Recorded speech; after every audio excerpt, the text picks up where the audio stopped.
And welcome into this Wednesday edition of the Miller's Edge, Tide 100.9, 1230 WTBC. Hope you guys are doing well.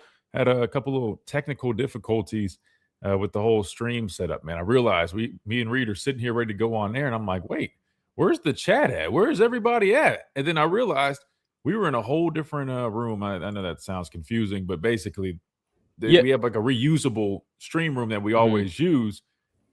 That's where me and you were initially, but then I was like, wait, where I can't go live. I'm like, it's just a blank room. And I Yeah, I saw realized I what was saw going yeah, I on. saw no title, and I was like, "Man, where's the chat, man?" I'm like, even If though somebody's going to be in here, I'm like, that yeah, I that's know. that's what I thought, Sometimes it's right? we have slower days here and there, right? Dog days of summer at least. But I'm like, there's no way the day before the second scrimmage, man, like nobody's in here. I knew something was up from the jump, but appreciate you guys being patient on that. Again, sometimes technical difficulties come up, but we're rocking and rolling. We're ready to talk some football on this Wednesday edition. It is hot as all get out. But hey, we got to keep on rolling. Me and Reed were just kind of joking about that. I'm sure there's probably all types of advisories. It's showing 91 degrees right now. So hopefully you guys are staying cool and staying hydrated. That said, we're going to be joined by Brandon Clear today. Normally he joins us on Thursday, so he'll be joining us today, a day early. And I think he's got some exciting news to talk about. Of course, we're going to talk some Alabama football, so that will be at 11:30. Same time, just a little bit different day. So we'll be joined by Brandon Clear at 11:30. Talk fall camp scrimmage number 2 tomorrow, Reed, right? So we're trucking along. Everybody's excited about that. But as you guys can see on the title, to the streams at least, if you guys haven't checked out our streams, make sure you guys do that at the Miller's Edge on YouTube, on X at the Miller's Edge, Christian Millr on X as well. All those platforms, Facebook, you guys know the drill. Anyway, we're going to talk some defense because we did hear from Alabama defensive coordinator Kane Womack yesterday post practice, and he had a lot to say. Reed, I feel like these interviews that we've gotten, they've shared a lot of light on some questions that a lot of people have. Shout out to the media that are out there asking some good questions, getting some good answers out of these coordinators who have been speaking throughout fall camp. So we need to listen to that. It's about 10 minutes or so. When we come back, we'll probably listen to it. We can do what we did yesterday with Ryan Grubb, where we listen to it, pause, respond, and then roll that away if we have enough time, because I know Brandon Clear is coming up. And worst case, we'll finish on the back end of that interview. Of course, we want to get y'all's comments, questions, and concerns, all that good stuff, because I know with scrimmage number 2 coming up tomorrow, there's a lot that everybody, I would say, are, curious to see, right? There's a lot of questions that people have going into scrimmage number 2, whether that be, will there be a quarterback that truly separates himself and earns that starting job? That's a big question that people want to know, Reed. The offensive line, they struggled in scrimmage 1. Not a huge shocker, somewhat expected. How do they respond in scrimmage number 2? That's one of my biggest questions, right? Can they show up and repeat some of the success that they've had over the last several practices? Because after scrimmage number 1, it appears that on the practice field, they've cleaned it up a lot, and they've had some of their best days running the football, getting after it. I know we heard from Aaron Taylor that, reportedly was before the scrimmage, but still, they've done a lot of good during fall camp. So, of course, you can't hang your hat only on one day, one performance, even though it is a big one because it is a scrimmage, right? That's the closest you get to a game-like atmosphere. They'll have another opportunity to do that tomorrow. Will they be able to redeem themselves? That's something a lot of people want to see. And, of course, speaking on defense, Reed, I think a lot of people want to see, can they continue, right, on the track that they've been on, right? I mean, I think a lot of people probably have seen now that mic'd up clip of Xavier Brown, guys flying around, getting after it. I think you can probably see some of the things that I was talking about from scrimmage number 1, the energy, just guys really getting after it. A lot of people really excited about this defense, and that's why the title is, could Alabama's defense be elite? We got to talk about that because Kane Womack has addressed basically this new look Alabama defense, a defense that consists of a lot of new players, especially up front and at the second level. Right? Either it's, guys returning that were younger, that have been waiting their time, trying to get some opportunities, or guys that they targeted in the transfer portal that have been making a lot of noise throughout fall camp. We got to talk about that and what that means. And does that mean Alabama's defense is, in fact, on its path to being elite? The reason I say on its path is because, Reed, we're not going to know that true answer until later on down the road, right? It's going to take us some time to see this defense go against some of these good offenses that we got on this schedule, and then we'll kind of have a better idea. But I feel like right now, when you're just looking at kind of the way it's coming together, some of the upgrades, some of the improvements that appear to be on the horizon, I think they deserve to be in that conversation at least when it's all said and done, right? I know, again, elite is a big word. I feel like people throw around these words a little bit too often, whether it's GOAT, elite, home run, higher. Like people kind of just they throw it around loosely. But with a secondary as stacked as they are, with a defensive line that's making a lot of noise right now throughout fall camp, and a linebacker group that really a lot of people were unsure about because of all the question marks and new faces, but have been getting some really strong reviews. Guys really stepping up. A number of them. Kane Womack talks about that. We'll discuss it. I think it's worth noting, Reed. I mean, hell, I didn't go as far as saying this because, again, there's only one scrimmage, but some people went as far as saying this looks like a vintage Alabama defense, which that is, I mean, that's about as high as praise as you can probably get it when it comes to playing some defense, Reed. I mean, I think we can all agree on that. When it comes to college defenses, those were some of the best of all time. So we got to talk about the defense and more. We'll do that after this quick timeout. Don't go anywhere. We're about to let the ads play. We got to pay some bills. When we come back, we'll listen to Kane Womack, Alabama defensive coordinator, spoke to the media yesterday. Plus, we'll hear from Brandon Clear at 11:30. And, of course, get y'all's phone calls, comments, questions, and concerns down in the chat or at messages right here on the Miller's Edge. Ty 100.9, 1230 WTBC.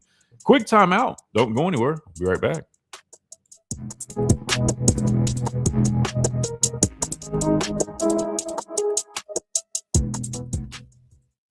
Alabama football is back, and there's nothing more refreshing than an ice-cold Surfside to enjoy while you cheer on your Crimson Tide. Surfside is only 100 calories, 2 grams of sugar, and 0. All right, here we go. Chat, what's up?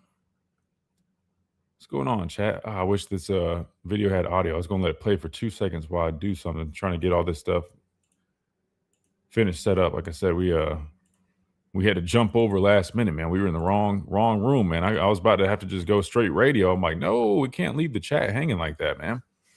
Can't leave the stream hanging. That's what the holdup was. I didn't want to leave you guys on the stream hanging. I was like, man, I could just start the show, but then we're going to have to try to find a way to get the streams going because we were all out of whack. Let's see. Who do we have in the chat, man? Jake, what's up? Happy Wednesday. Jake says Bama hasn't had an all-SEC defensive lineman since 2023 and Justin Aboigbe. What are the chances that changes this year? I think it's possible with Simmons, Green, and Tompkins. Great question. Matter of fact, I say we save that question for when we come back with the radio. We'll listen to Kane Womack after we – man, should we just try to get half of it now? What do you guys think? Should we listen to half of Kane Womack now? And then do the other half when we finish with Brandon, or should we just do the whole thing after Brandon? It's just I know you guys probably heard most of it from yesterday, so we're playing catch-up, but we can't help it. We didn't have time to play it yesterday. Came in late. And we need to listen to it because there's a lot to break down from that. Granted, we can kind of just listen to the main points. Dwight, if you're in the chat, today might be your day. If you want to get the what do they call the points, the video marks. If you want to do that, we could probably do that today. But we'll have plenty of time in the second hour. I guess we could just listen to it second hour. I don't think that's bad. We'll just do that. Mike, what's up? Miller Mafia, man. I love it, man. I'm really rocking with the new name. Army, what's up? Good morning. Roll Tide, roll. One more day until scrimmage number 2, brought to us by the Miller's Edge. That's funny, man. That's funny. Jay Money, man. What's up? Good afternoon from Fort Wayne, Indiana. Wait, you're in Indiana? How is that being in Fort Wayne, Indiana, with Indiana having the success that they had last year? And then, of course, with the performance they had against Alabama, man. I'm not trying to pour salt on the wound, but I'm asking because I knew how it was when we lost to Clemson in that national championship game. And I went back home to South Carolina and I had all these Clemson fans around me, man. I wonder what those Indiana fans were like. Arthur, what's up? Good morning. Happy Wednesday. Roll Tide. Smash the like button on your way. Matter of fact, let's go ahead and drop our reminder, man. Let's go ahead and do it. Smash that like button. Oh, wait, hold on. I got to say, don't forget to. We got to be polite, right? Don't forget to smash that like button. I like whoever came up with the sack that like button. That's a good one. There we go. We'll throw that up there for a second. But actually, we'll have to go back to that because we're doing our shout outs right now. Crystal, what's up? Good afternoon. Roll Tide from SC, 17 days away. I think the final week will be the longest week of the year. I don't know. I mean, it probably will because of anticipation, but the way that we've been just rolling through fall camp, I mean, I'll be honest with you, man. I think it's going to fly by. Mr. Keith, what's up? Roll Tide from Charlotte. Can't stand this. Not wishing my life away, but week one get here any sooner? Wait, yeah, I didn't realize you guys were in Charlotte too. Shout out to Charlotte, man. Shout out to Charlotte. Nick Harden, what's up? T. Smitty. All right. Yeah, listen, man, it's 91 degrees, but you know how that rolls in Alabama, man. 91 degrees is like 105 elsewhere, man, with the humidity and everything else. Come on, man. You know how that goes. Dwight is in here. All right. Hey, Dwight, if you want to do those marks, man, let me know. After. All right, cool. All right. So we'll get to Kane Womack afterwards. All right, we'll talk a little bit here, and we'll welcome Brandon in, and then we'll get to Kane Womack. All right, here we go. Let me bring this back.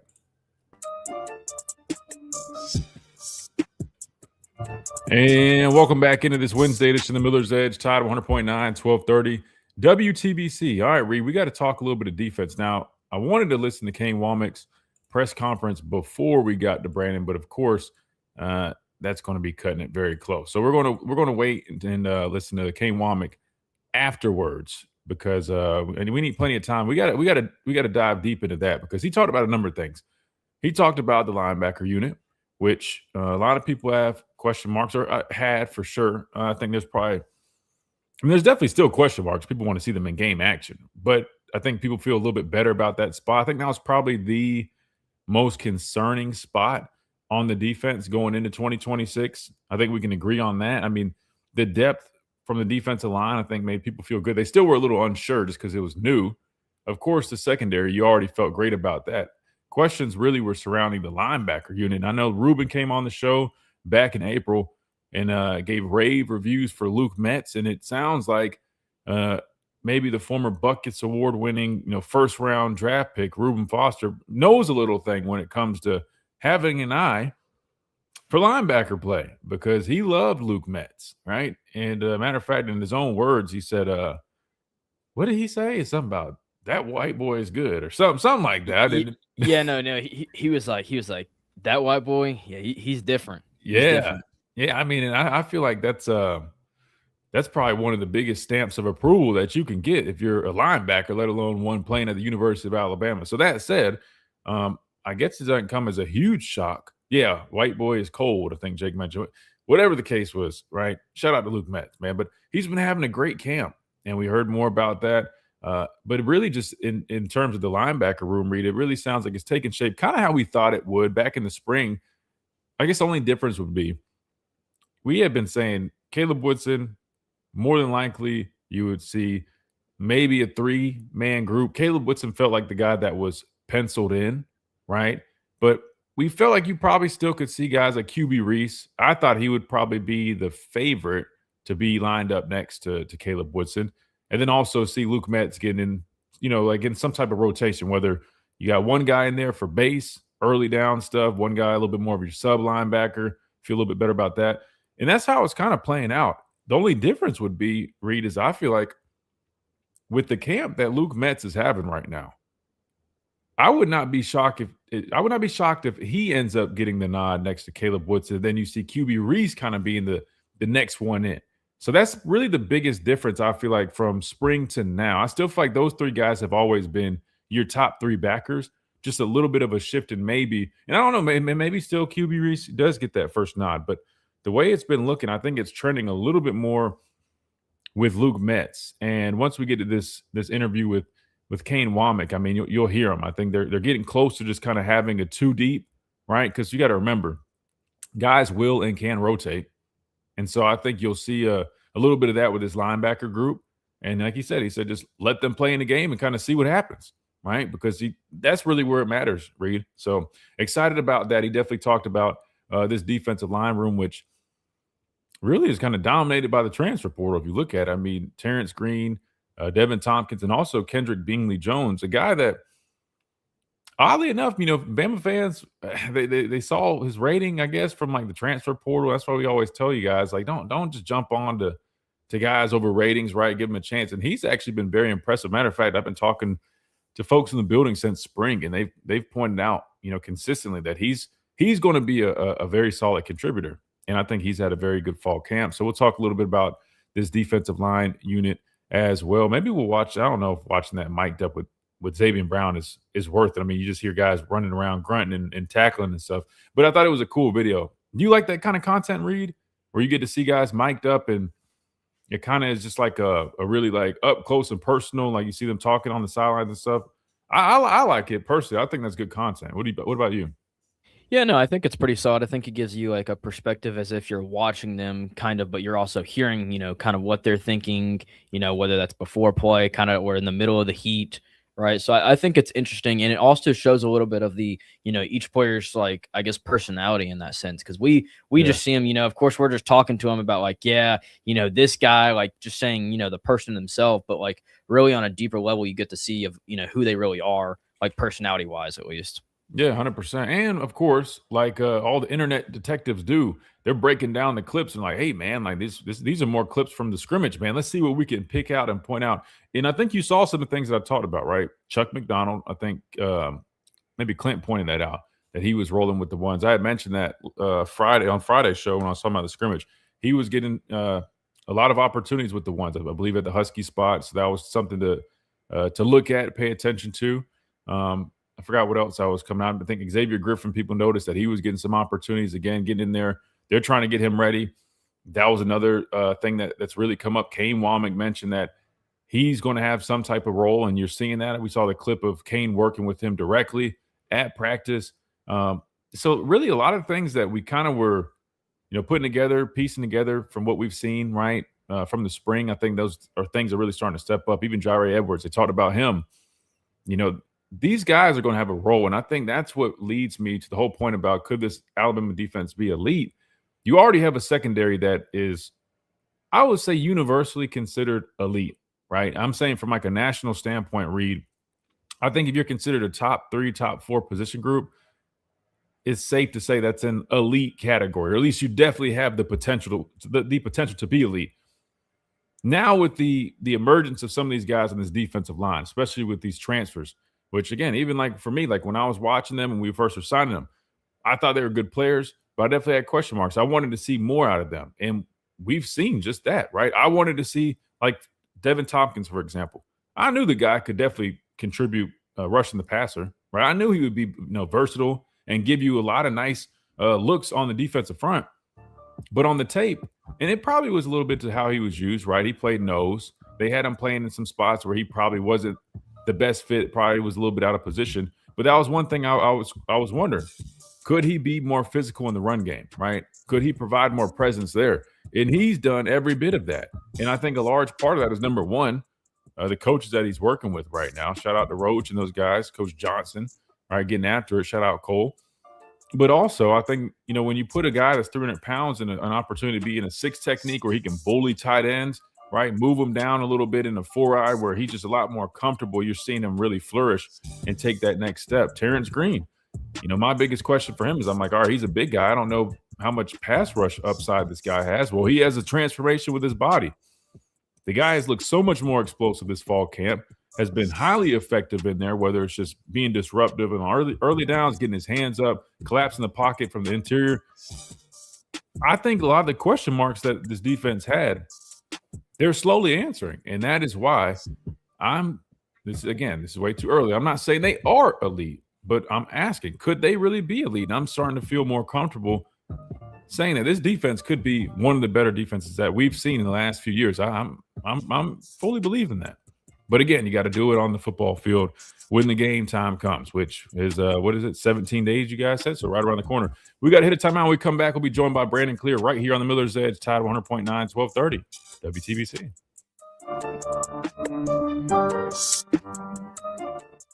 With Taco Casa, it's not really fast food because it's made fresh every day in the store. The quality hasn't changed. The consistency hasn't changed because we haven't changed anything in the food. It's made fresh every morning in every restaurant.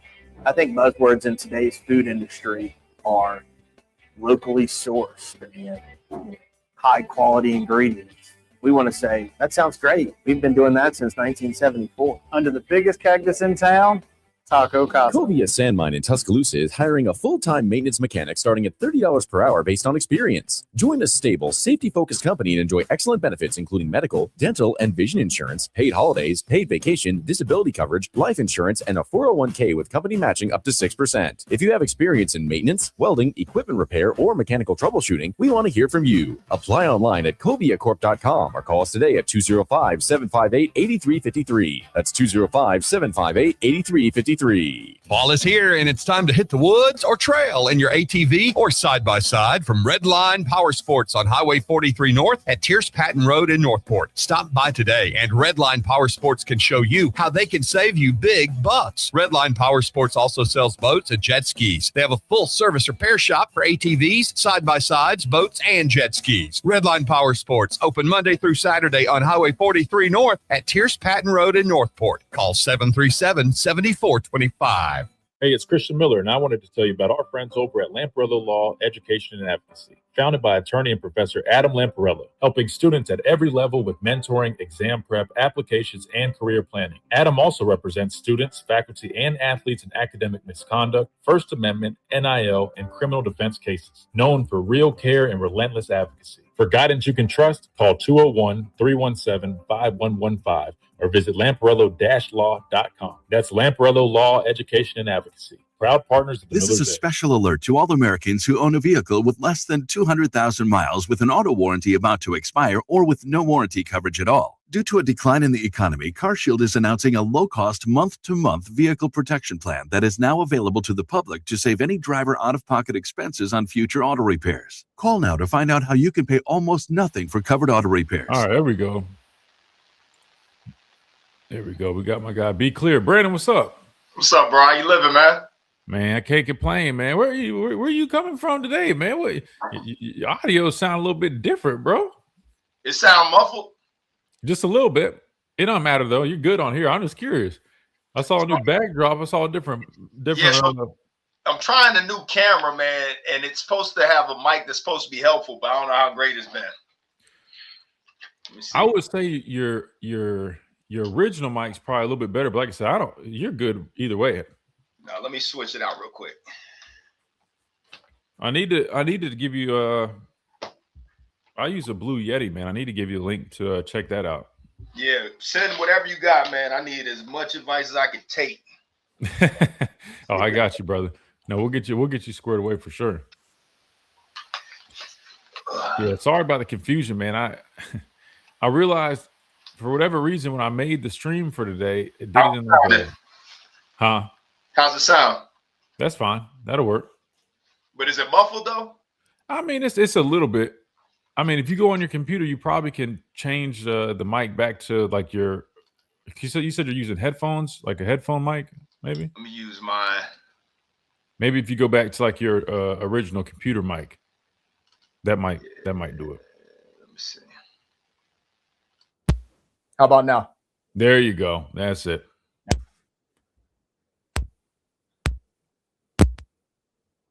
Oh wait, hold on. We might have lost you. Hold on, you're on mute. Hold on. Yep, I'm good. That'll work. Is the audio back to normal? Or is it the same thing now? It was weird. It was for a second. For a second, it was, and then it went back. But like I said, you're good, bro. It's good. Yeah, we can rock like that. You're good. I just want to make sure you can hear us. All right. Yep, I can hear y'all. All right, perfect. Yeah, no, we're good. Dwight, you got the timestamps. Appreciate you, brother. Perfect. All right, here we go. I'm gonna bring us back.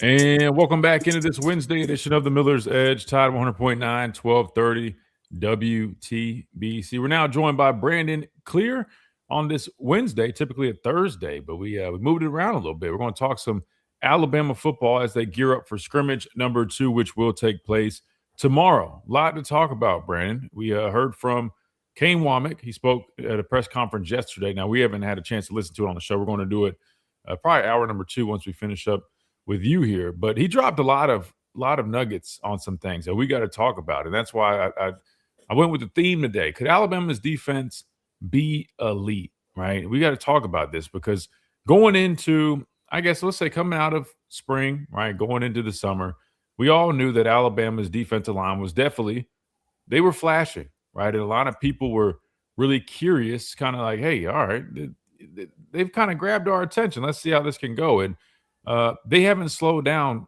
at all this fall camp. In fact, I feel like they've only emerged even more. Guys really stepping up, guys really impressing. A lot of the new guys coming in and clearly showing that they're going to be strong contributors for this defense. And then the biggest question mark, Brandon, in my opinion, the inside linebacker room, right? Like, how is that going to look?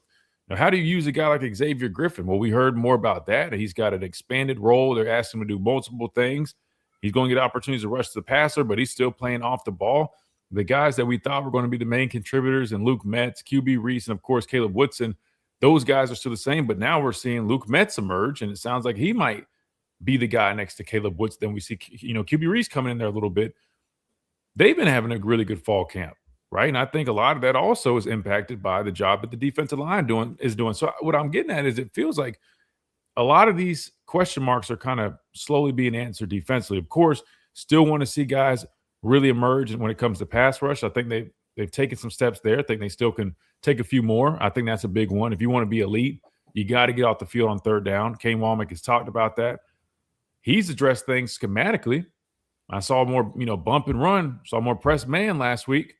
They look fine doing it. So my question to you, Brandon, is from everything you've seen and gathered so far through fall camp, do you think it's safe to say, or at least ask the question, that could Alabama's defense truly be elite in 2026? Hey, well, first, man, I got to give you a round of applause, sir. You get Jimmy Stein, you got Clint Lamb on. You and I are locked in without even being locked in, man. I was like, this dude sees the picture. I said, get Jimmy. I was like, Jimmy is one of my favorites, and one of my life's goal is to have a one-on-one conversation with him, man. He's just awesome. So you got some quality people lined up, Christian, and I was just like, man, he gets it. Wait, but give yourself some credit. You led the charge, though. I mean, you were on there coming on. Hey, listen, everybody was wanting to hear Brandon Clear, and so yeah, give yourself some credit. But no, I think it's fun getting different voices, different perspectives on here, especially guys that are in the thick of it, man. Those two guys, especially Clint and Jimmy. A lot of people do a really good job for sure, but I consistently see them popping up, and people love to hear what they have to say. So yeah, and I appreciate them being gracious, and yourself, of course, coming on here and hanging out for a little bit, man, giving the listeners what they want to hear. So appreciate all you guys that do that. It's because you're doing a great job, man, and you do a great job to create the conversation and the piece for people to be able to think, right? Football minds to come together and think, and not just have this sound chamber. So that's one of the cool things about joining your show. So to answer your question for the defensive,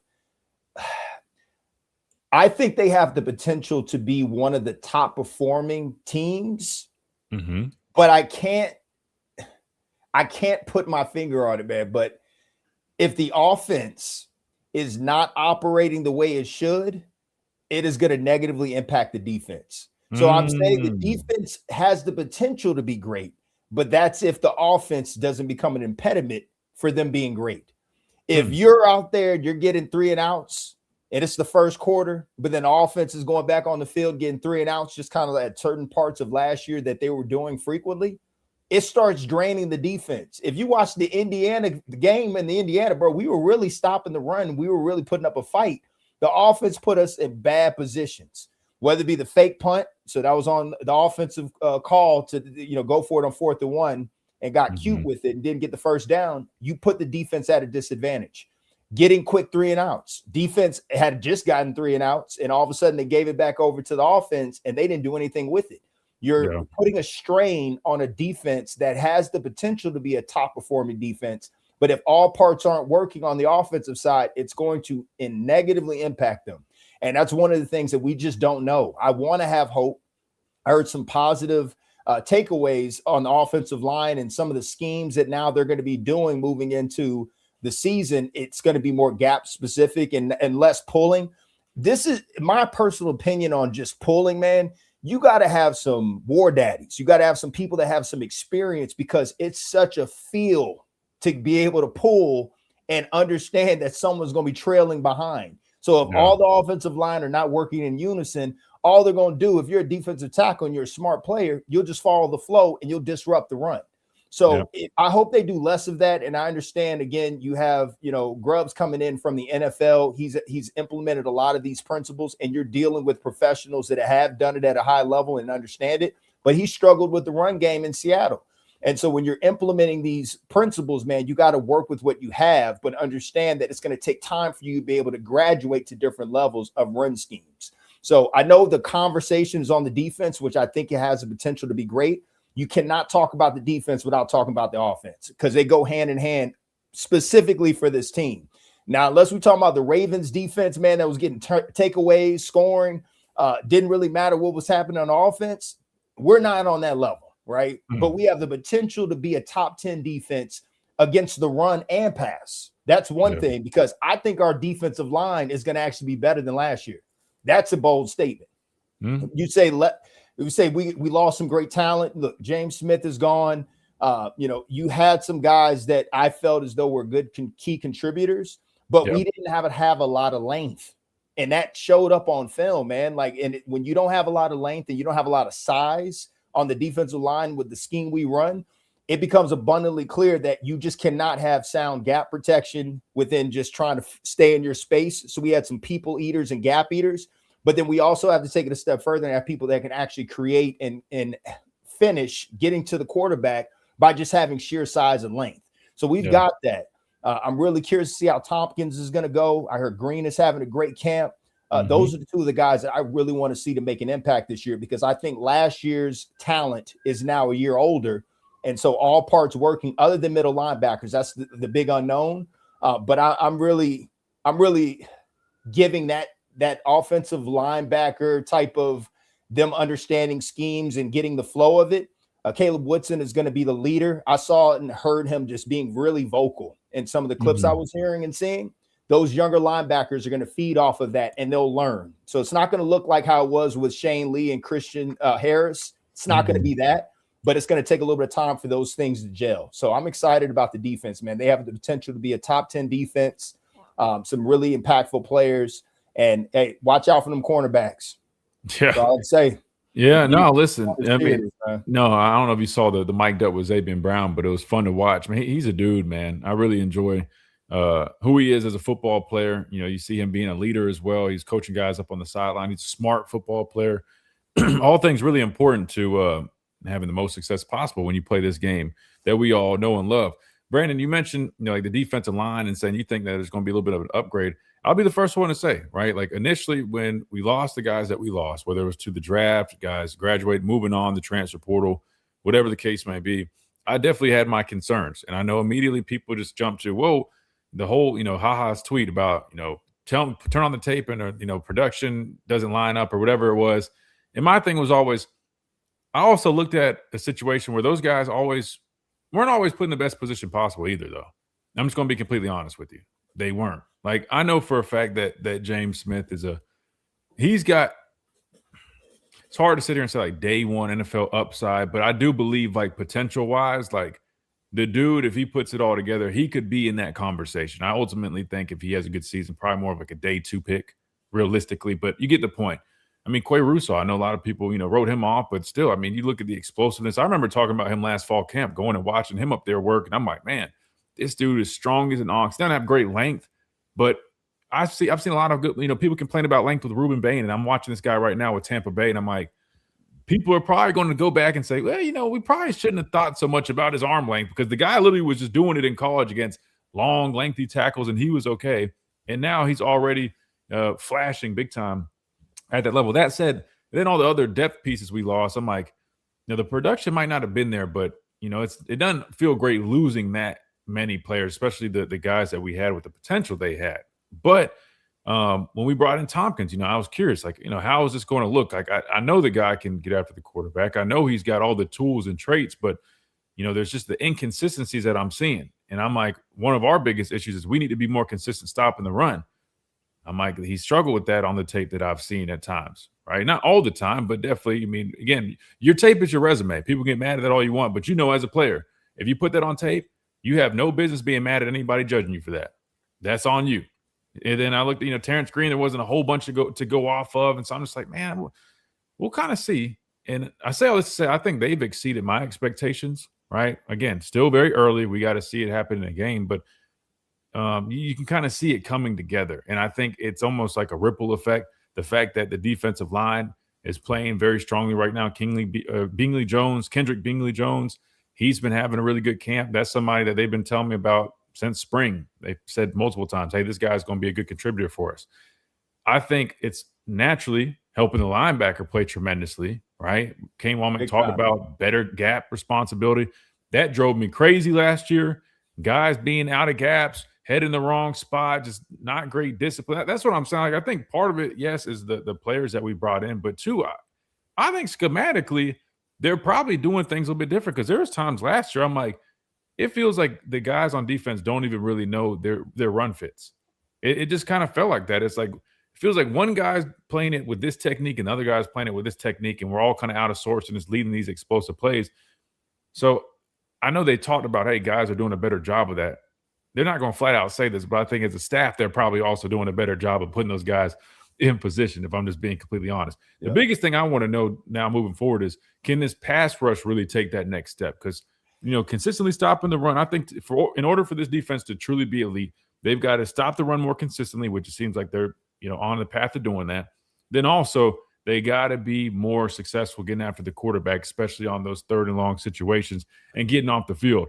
How confident, Brandon, would you say you are when it comes to this pass rush being improved in 2026? Because, I feel like they're still trying to figure out how it's going to look, right? We're seeing Xavier Griffin get a lot of attention with Kane Womack. He's talked about it. He's going to have a role. Clearly, we all knew that you got to find a role for a cat like that. He's got a different type of twitch. Justin Hill is moving differently. I'm watching him going through these drills. Like, I love that he's working more, true speed rush moves, using his hands more. He looks more comfortable doing it. I think that can translate. How do you see this pass rush developing in 2026? Because we know that it will be key if they truly want to be elite. Oh, big time. So Yanze Pierre is that dude. Again, look at his production and who he got it against. He was going out there mauling people, and he's got some bend to him, got wiggle. He's gotten bigger and stronger. You can tell he's got a swagger about him this year. He's one of the leaders. He's going to have a great year. Justin Hill, a lot of people are looking at what he did last year, and they're saying, well, he didn't really get after the quarterback. They didn't ask him to. He was there to set the edge. Now, I need him to take a step forward and say, I'm going to set the edge, but I'm also going to be making plays. So making plays could be, hey, give him more chances to get after the quarterback. He didn't really allow that last year. Finishing, getting tackles for loss. That's something he could have done, but he was like, hey, my job is to, set the edge. I have to set the edge. You could just tell that's all he was thinking as a freshman. So the guy up in front of him, man, he just put his head in there. I love it, but you're right. The next progression is now we got to disengage and get to the football. Yeah, I'm with you. Be that dude, right? So at least he was doing his job, right? And so now it's like, do your job and then some. So I think Xavier is going to be the one piece of this that a lot of people are seeing that, hey, it's going to be hard for him to get on the field in the linebacker position because he's still learning it. He will have opportunities there, but I'm putting him as a specialist. I want him coming off the edge. He may be able to fake it sometimes and drop back in coverage, but I think that if you use him in a certain packages, and maybe you have it to where you have Pierre and Hill and him on the field at the same time, because Hill is stout against the run. So now you can have him blitzing up the middle. You may have him doubled up on one side, and it would be Justin Hill and him both coming. And then you have Pierre dropping. So it's just one of those things. Schematically, you're going to see a lot of improvements. But outside of Pierre, there's nothing proven. Doesn't mean it can't be done, but I need it to be proven. And so my whole concern is, man, if anything happens to Pierre, what's going to happen to this team? And I'm a little nervous about it, man. And look, that's just because we haven't seen it yet. Doesn't mean it's possible that they could have somebody that's sitting there we're not seeing that has 10 sacks in them. I highly doubt it, but anything is possible. So Pierre's got to be the guy to be able to go in there, get double-digit sacks, set up his other teammates so where he's getting special attention for whether they kick over a tight end or have the best side that he puts on, left tackle, whoever it is. He occupies space and then send the other guys off the edge and see if they can get after the quarterback and finish. So you'll see a lot of that. And look, there's only one Will Anderson, man. But that dude was able to do all of that and plus 15 other things. That's just unreal. And you could kick him inside. Pierre is a good dude, man. He can't be kicked inside. He don't have the he don't have that strength, in my opinion. but he could be moved around and maybe potentially play a little bandit, because I think he could do that. And I may be like overselling it just because he's 250 pounds. Might be asking too much, but that was one of the things that Will Anderson, man, he could be all over the defense. It didn't matter. Probably could have put him at linebacker. He figured it out. It's just he's just a smart football player, and he has strength. And whatever he did, it was technique. It was technically sound. It was, always understanding the defensive principles of why I'm doing what they're asking me to do, and not just being a body on the field. And so last year, I agree with you, bro. There was times I was just like, this dude is not doing anything. He doesn't know what he does. He understands his principles, but what happens if the pitcher changes? Does he have enough sense to say, I got to adjust this? I need to communicate this. We didn't have that. So hopefully that improves. And again, it's going to be on Bray Hubbard and the linebackers, man, to really be calling out things. Communication is going to be big on defense this year.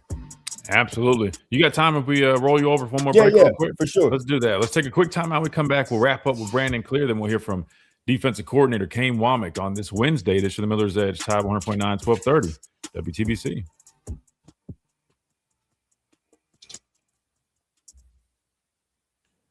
Yeah, and I like your point about the hey man, good defenses need good offense. And I immediately turned to the national championship game we lost in Tampa to Clemson, because that second half, man, I mean, we had so many 3-and-outs and there were just so many snaps. Defense bogged down. The defense was on the field way more than you would have liked, and then when, like you said, when you put your defense in tough spots, man, you can only ask them to do so much. And I'll be honest with you, last season, that was one of the highlights for me watching our defense, was that, hey, they would be put in positions with their backs against the wall, whether it be to, bad field position, turnover, bad punt, whatever the case may be. And they typically did a good job of holding teams to field goals instead of 6 points in those red zone situations. So that was big. But yeah, like I said, I mean, I'm intrigued by this defense. Of course, like I'm not slapping the elite label on them just yet, because it's way too soon. I can't do that, right?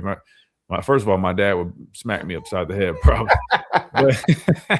but I can see it taking shape, man. I'm not gonna lie. Like these transfers that they brought in, I think are going to be like, I mean, they're definitely going to play a lot, so they're going to have the opportunities. It's just, what do they make of those? And I'm really curious. I mean, like, and you still got London Simmons, and I even like some of the depth guys I like. I mean, I like Faga. During the spring, Faga was getting some run with the ones a little bit with some of those injuries in there, and he did not look out of position. Steve Boomaw, I know Womack talked about him again. He's just they've got a lot of pieces. Listen, I agree with you, man. You're talking about a dude that just fires out the football and just a run through somebody. I mean, Chris, I'll be real with you, man. They better pray that they hide him well enough, because you already in my head look, this is gonna sound really bad. I said Oklahoma would take him and he would be a first round pick. That's it. I was like, boy, this is an Oklahoma player. Look, I love my squad, man, but I was like, they right here, they like this. Go ahead. Let him get 5 reps a game. Oh yeah. No matter what the money's gonna be like, hey, you come over here. We got the right scheme for you. We got people that can coach you up, man, and they'll just talk. If they don't use him, if you're him, he has loyalty there. But I'm looking at what scheme could work for my skill set. And Oklahoma's defensive scheme and principles, he would flourish. Yeah, so I agree. I don't know who they got in front of him or how many. He better at least have 15, 20 snaps a game, bro. If he doesn't, you risk losing him. It doesn't matter how much money you're going to be offering him. He's going to be like, I can go over here and start. He can start in a lot of places. He's not there yet, in my opinion, to be one of the – he's not going to get dropped into Oklahoma today or Texas today and be able to start, in my opinion. But his skill set is good enough. He has enough of the measurables that Oklahoma and how they operate, they're lurking in the back. And they're going to keep an eye on him. So you got to be careful with that one, man. I'm telling you, he's one of them. I'm like, don't lose him. I wouldn't doubt that. I mean, I'm wondering if he got any attention this offseason. Now that you say that, probably wouldn't be shocked. Probably nothing major, but you're right. Going into next season, I would not be shocked. Georgia Tech probably reached out. I wouldn't doubt it. Yeah, one of those for sure. Yeah. And welcome back in. A few more minutes real quick with our guy Brandon Clear joining us here on the stream. Check us out. Check us out. Ooh, can't speak. At the Miller's Edge. Brandon, we talked a lot about the defense, man. Last couple minutes, I want to ask you about the offense. You talked about, hey, you need good offense, have good defense. Tell me about the offense, man, in your eyes right now. Ryan Coleman-Williams is reported to be having a phenomenal camp, something that we both spoke on right back in the spring. We said, hey, we feel confident that this guy is going to be able to bounce back and have one of those types of years. Again, this is all fall camp, so we can't get too far ahead. But when a guy like that's having a really good fall camp, I think the writing's on the wall, right? It should translate over to the season. Where are you at kind of offensively, man? We've had some injuries. Of course, A.K. Deer goes down. Initially, people were kind of holding their breath, and now they're like, okay, he'll be out probably the first few games. Trey Brown stepping up. He keeps flashing. He still has that explosive pop that we've been looking for. You know, Crowell does too, but without him getting these valuable reps as a true freshman, man, I can't help but kind of reserve some of my expectations, at least early on for him, because I just know how valuable those reps are. Where are you at kind of with everything on the offense? And then even like the offensive line, right? I mean, they've had some good reviews during camp, but then the scrimmage, they didn't put it together, but it was scrimmage number 1. I mean, just how are you feeling about scrimmage number 2 of the offensive line? Where do you think we're at with the running back room, the wide receiver room? Where are you at with everything? So, hey, first of all, man, I got to call attention to something as a receiver. Ryan Coleman-Williams is a psycho. And let me tell you why. Gloves, I had hands, man. Like, don't get it twisted, but I had such a connection to the gloves that when I wouldn't wear them during warm-ups, bro, I'd be praying. I was like, please don't throw me the ball, because I feel like my hands got sweaty. He went the whole camp without wearing gloves, even the scrimmages. That's a mentality that lets you know that he's like, I'm back to the basics. I know what I'm doing. That man has been making these plays without gloves. You know how hot it gets, Christian. You know how hard it is to be able to catch and maintain a ball, concentration, bodies all over the place with sweat. Ryan is locked in. Going to have an amazing year. Trayshawn Brown, that's my dark horse to be the RB1. Hear me out, RB1 by week 3. Because it's something different. Go and watch him. They said, look, he was doing that against threes. It's something different on there. I'm saying that he is a Roydell Williams plus. I just see it. He's shifty. He understands space. He understands setups. He can catch the ball in the backfield. His blocking seems to be there. If you're EJ Correll, hey, I'm an EJ Correll fan. Be a little nervous, bro. That's why, look, he's probably trying to get back on that field as fast as possible because everybody can see it. You see 17. Look, bro. You know how it is, man. You see a cat roll up. Look, Look, I'm confident, secure in myself. When I saw DeAndre Hopkins, his first rep, I was like, oh yeah. I have one drop. It's a wrap for me. You know, he's over there running a slant route, catching a slant, not even looking at the ball, catching a slant and keep running one-handed. I was like, yep. Yeah, I'm on borrowed time, but you know what? I'll make the best of it. I'm telling you, Trayshawn Brown's put that same fear in some of them other running backs, bro, because he's under the radar, he's shifty, and he does everything well. I think that if you're one of even those senior running back or higher level senior, as far as the sense of being older there, Hill and everyone else, hey, you got to be a little nervous, man. Y'all better lock in because that guy is coming. He's going to get opportunities, and he's new. So offense has some potential. Be ready to see some of the younger guys step up. But I think the receiver group is going to lead the pack. Quarterback, we'll see. Running back, hey, Trayshawn Brown is my star right now, and I'm calling it. Wow. I guess let me, people in the chat aren't really far off from you, it looks like, at least from the ones I've seen. Let me ask you this before we let you run. It's the last question, Brandon. Who will have more yards their true freshman year, Trayshawn Brown or EJ Crowell? I mean, I guess I know the answer right now. I got to say Trayshawn because look, EJ's hurt. No, if EJ wasn't hurt, this wouldn't even be a discussion. He's hurt, and so now he's gonna see that, bro. You're not getting reps in any spring or fall camps, and then you're gonna go out there. You got to turn it on to 100. It's gonna be different, and I think that they're setting him up to fail, and that's why I give the coaches a lot of credit. They're saying we're gonna protect him from himself. I don't even know if he might. They say he might be ready for game 1. I don't know if he'll be ready for game 1. So just be prepared. It's not an indictment on EJ's capability as a player. It's that he hasn't not had the opportunity to get real live bullets thrown at him And now you're asking him to go to 0 to 100 without never even having a scrimmage. That is not fair to the young man. He's supposed to be a senior in high school. He reclassified. So all the people that are going to be dogging him or trying to get on him saying he's a bust already, he's got hurt. He's a young cat that came in, put on a whole bunch of weight. He's dealing with some issues. I'm not really sure what the issues are, but they're serious enough to keep him out of game situations. Give him time. But those two, to me, are going to go ahead and usher in this new advancement because A.K. Deer's out.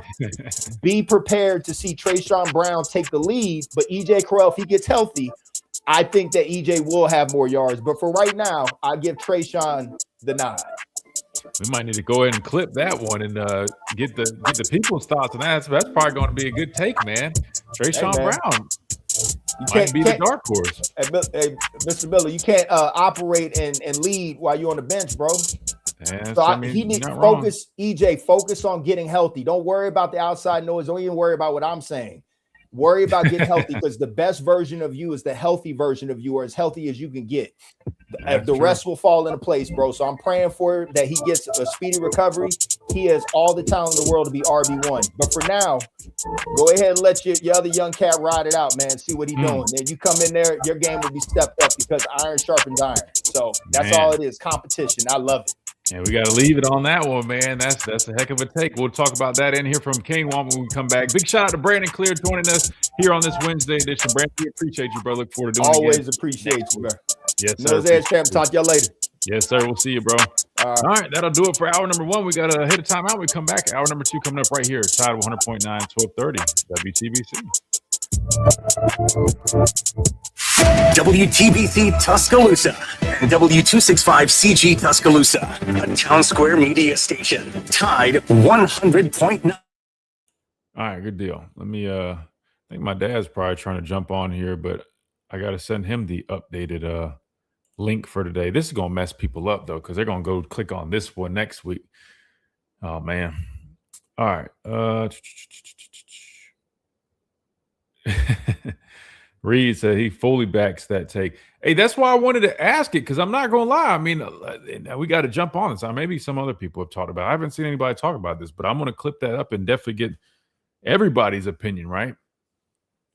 Who will have more yards their freshman year, E.J. Crowell or the dark horse, Trayshawn Brown? I'm not going to lie, too. I'm kind of leaning Trayshawn Brown, too. I could see E.J. Crowell's freshman year plagued with some nagging injuries. Again, I hate to talk like that and knock on wood. I hope that's not the case, but I can't help but I don't know, man.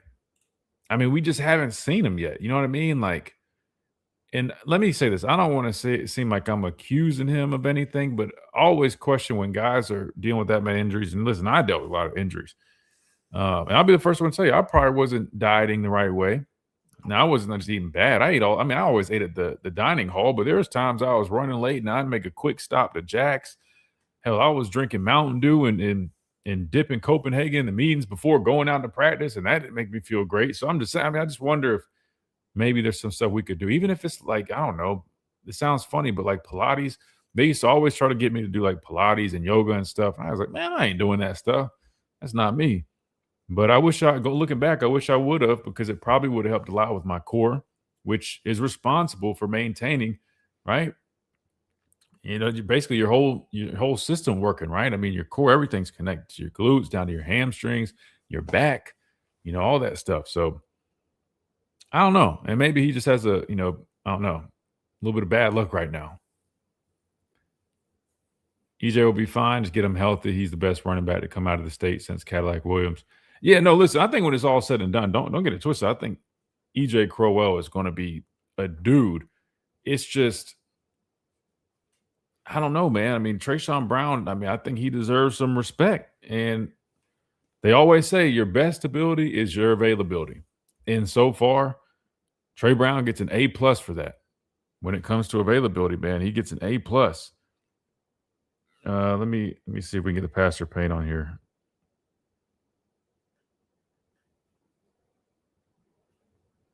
Yeah, that's on me, man. Flag on the play on my behalf.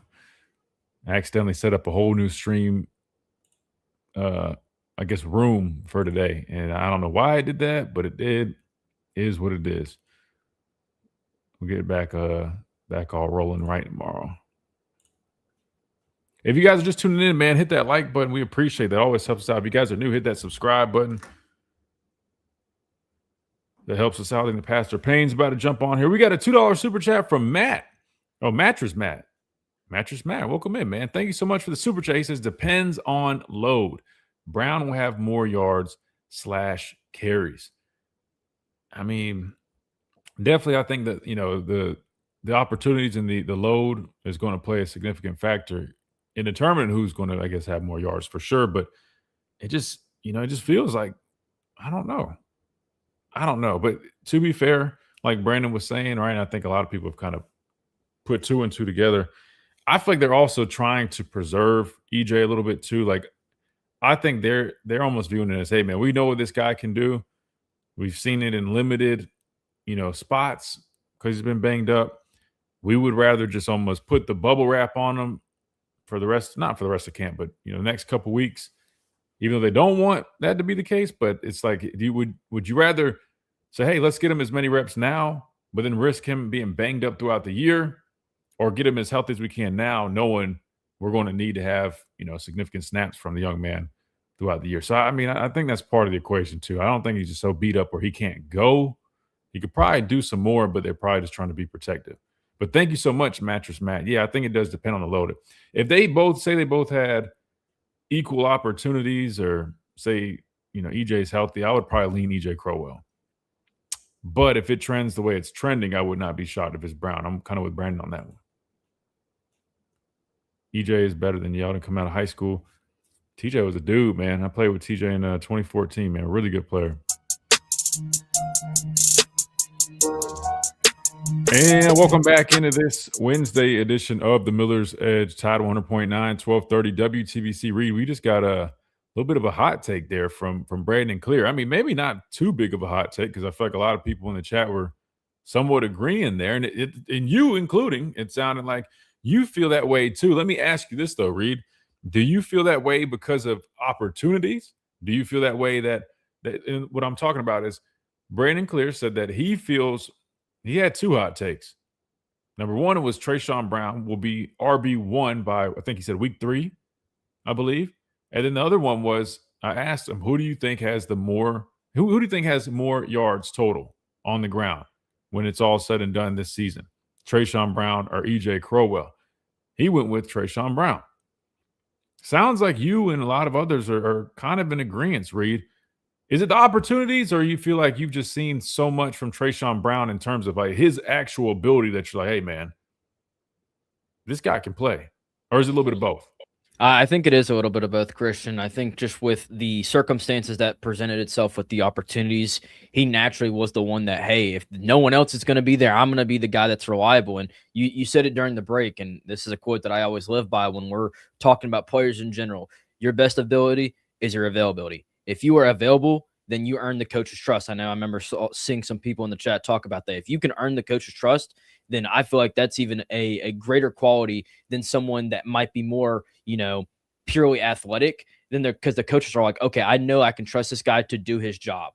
Right. Yeah. And just in general, I mean, I've been on the whole Trayshawn Brown train for a good while now. And I was talking to a buddy about 2 or 3 weeks ago, and he was asking me, who kind of my dark horse is. And I was explaining to him, because I mean, I went back to even his huddle from his senior year. Right. And just it kind of blew my mind, because I didn't really know much about him until the really A-Day. And I just kept hearing his name over and over. And so I'm like, well, let me get familiar with this guy. And so watching his tape, Christian, I mean, it really, the one thing that really sticks out to me, which I feel like we struggled with a good bit last year, was he doesn't have necessarily breakaway speed, but it's not going to take one man to take him down. Like he will physically push his way until you force him to get to the ground. And I like just the physicality he plays with, just everything together makes it realize that like this is the running back that I want to see play. Right. I'm not saying that Daniel Hill, AKD, when he's fully healthy, and EJ Crowell, all these guys can't do. Right. But that's just what I've seen from Trayshawn Brown consistently from high school, even to now. I think what really flashes when I watch him too, Reed, like you mentioned, making guys miss and staying up, like that balance and body control. Ryan Grubb talked about that vision, almost seeing things right, like before they happen. Somewhat, it's like that to me is what makes running back special, right? Like they're almost like setting things up, like almost not unintentionally, but you get the point, right? I mean, everything they're like one step ahead, right? They see that cutback, right? They feel a defender before they truly see him. It's like they have a sense there, and they're able to cut on a dime and make them like, and then they're running through arm tackles. Like those are the types of plays that we've been seeing out of Trayshawn Brown. And to Brandon's point, initially in the spring, yes, it was with some of the younger guys, right, the 2s and 3s, but best believe he's been earning more and more reps with some of the 1s, the 2s for sure. I mean, like he's not at this point he's not just doing this against the 3s, right? Like normally, yes, when you're a true freshman, you're on the, like, at least for us, we had like the 3s feel, like you have like the 1s and 2s and you have like the 3s feel. That's like scout team guys and whatnot. Most true freshmen kind of spend a lot of time over there when you first get there. That's not the case with him. And to me, as a running back, we all know, I mean, pass pro is probably the biggest hurdle that you'll have. I mean, if you can play, you can play, and you can try to get on the field early at that spot. And I just think the way he's taking advantage of every opportunity that he gets, and he's doing it with consistency, I think it just it says a lot about him, his competitive nature. And I think it shows a guy that, I mean, listen, he had an uphill battle. I mean, he was a late addition. He was like a 3-star. They added him kind of at the last second, like, and ever since he stepped on campus, that hadn't stopped him. If anything, it's probably motivated him. I would love to get him on the show at some point. I know that how they are about freshmen in the media and whatnot, but I would love to know more about him and kind of like who he is, his mindset and whatnot. Because I'll be honest, I don't think I've met him. I haven't really talked with him or anything, but I would love to talk to him and just kind of ask him, you know what I mean? Because there are a lot of similarities with Josh Jacobs. I mean, the way they play, but then also their journey here, right? Kind of being flying under the radar, being late, then being in a room with guys who you expect to kind of be better players, but then they end up outplaying folks. Excuse me, which leads me to this question from QD. It's an interesting one. He says, is Trayshawn Brown standing out because our running back room is so mid? No, I don't think that's the case. I understand where the question comes from, right? It's like, well, hey, if the rest of the room in terms of like their talent and kind of the expectations from those guys is, if that's not very high, I mean, could that be why he stands out and flashes so much? I'm going to say no, because I mean, you still got to go out there and go do it against a really good defense. You know what I mean? So like, I would focus more on that. Like, I don't think it's so much that. I really don't. Like, yeah, the guys that he's kind of like if you compare him to like Daniel Hill and the way he plays, or like maybe Kevin Riley and some of like their deficiencies or limitations, like, yeah, it might make him stand out more. But if anything, I just think that shows more about his talent and that he kind of has more of an all-around game that he brings to the table. Personally, I think that's what is showing. He's a little bit more of an all-around guy that has a lot of tools, right, and a lot of features that you look for in a running back. A successful one. 100%. Yeah. So I don't think it's so much the guys around him aren't that. I just think he offers more. He has an explosive element to his game. He's got great balance and body control. He's got great vision. He's got great burst. You know, I think he has more of those things all together versus you look at, Kevin Riley or Daniel Hill. I feel like they do other things well, but then they lack some things. I feel like he's a little bit more all around. And I think that's what kind of makes him flash maybe a little bit more. That's just my opinion. Yeah, no, Christian, I'm fully with you there. And I think what also kind of partly like contributed to why he maybe is so well-rounded is not only him as a player, but where he was playing at, right? Like I was talking to my buddy, I said, I don't understand how he was really a 3-star, right? Like when you look back at it, and maybe it's because he played Texas high school football, and we know how competitive it is. And maybe he just got, buried behind some really, well-known names. But I mean, when I'm seeing him do that in Texas football, I'm like, I was just blown away. And of course, we always say it on the show that, ratings never matter. And so I was just like, when I looked back, I was like, man, we really got us a good one. Yeah. I will say one thing, man. This staff has done a nice job. They find a diamond in the rough, it feels like, pretty much every year. I mean, Latsier Brooks, I feel like would classify as that. I think he ended up being like a 4-star when it was all said and done. But correct me if I'm wrong. when they first were recruiting him, he was flying under the radar. Not many people really had him as, this top wide receiver. Now we look at the young man and we're like, hey, this guy could be one of the better receivers in college football. Now you got a guy in Trey Brown who looks like he could have a similar type of impact. Because remember last year, Latzia Brooks, I mean, he got opportunities early, right? He earned some stuff. But then as the season went on, you could tell they started trusting him more. He earned even more. And I think you just saw his game just continue to elevate. I feel like Trey Brown could have a similar type deal where he just slowly earns more and more. And next thing you know, you're looking back, you're like, man, we really found a gem in this young man who not many people gave a lot of respect to, at least during the recruiting process. So really cool stuff. We got to hit a timeout. We come back. We got the Pastor Payne on here. We got to hear from Kane Womack. Plus, they had some player interviews today, post-practice. Caleb Woodson. Maybe we need to listen to that a little bit. That would be a good one since we're talking defense, but also Racing Delgatti. So we'll try to squeeze as many of these as we can. Of course, you got scrimmage number 2 tomorrow.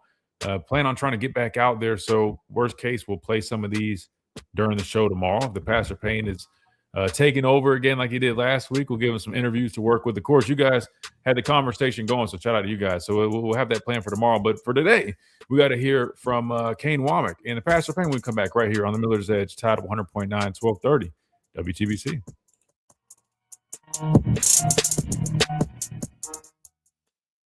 Ice Cube's Big 3 season has come. All right, we got another super chat from our guy, Mattress Matt. Thank you so much, brother. He says Brown has burst and suddenness more than the others. Exactly. Yeah, and that's kind of what I was saying in terms of like him compared to the other guys in the room. I don't think it's because the guys are mid. It's just I don't feel like they're as complete like he is when it comes to the burst, the suddenness, like you mentioned, balance, body control, the vision, putting his foot in the ground, his ability to make guys miss, yards after contact. Just, I mean, he shows all these things, man. I've seen him catch the football out of the backfield. I mean, I feel like he checks a lot of those boxes, man. I think it just kind of helps separate him. But thank you so much, Mattress Matt, for that super chat. Can you not hear us?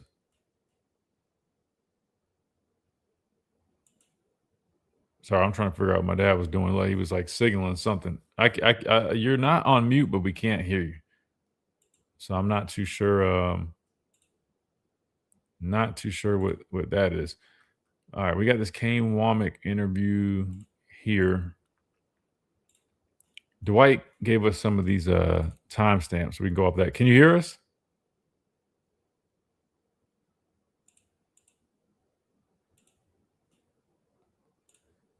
Mario, appreciate you hanging out, man. Got to run, stop by, show some love, sack that like button. Absolutely, man. If you guys haven't, man, hit that like button. That always helps us out. We appreciate you guys so much. And subscribe, of course, if you guys are enjoying the content.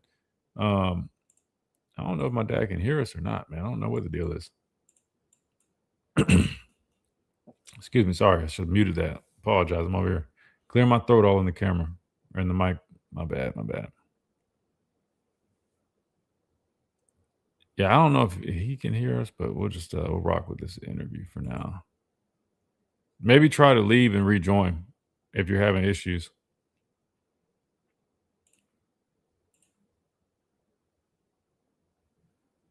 Send an email. All right.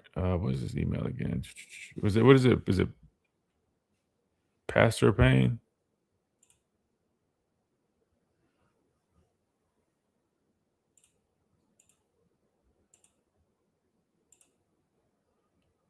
Let me see.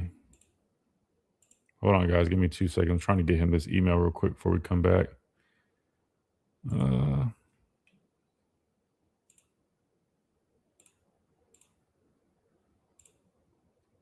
Let's see.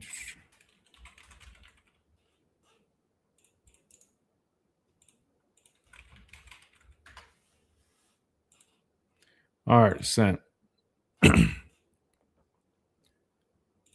All right, here we go. Are we back, Reed? Not yet.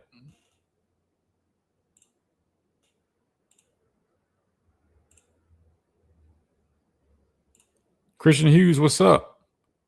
Welcome in. If you're squatting 800 pounds and getting shoved out of bounds by cornerbacks, hopefully they're improved. I'm not sure what we're referring to right there.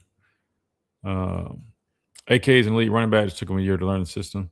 Yeah, he's a really good player, and he's definitely, you can tell, a lot more comfortable and confident in the system. I mean, that happens, right? You could tell when he got his opportunity late, I think the SEC championship game, he just still didn't really have that understanding of the system. And when you don't know what you're doing, you can't play fast, you can't play, to your highest ability. That's why it's so important to know and understand and really,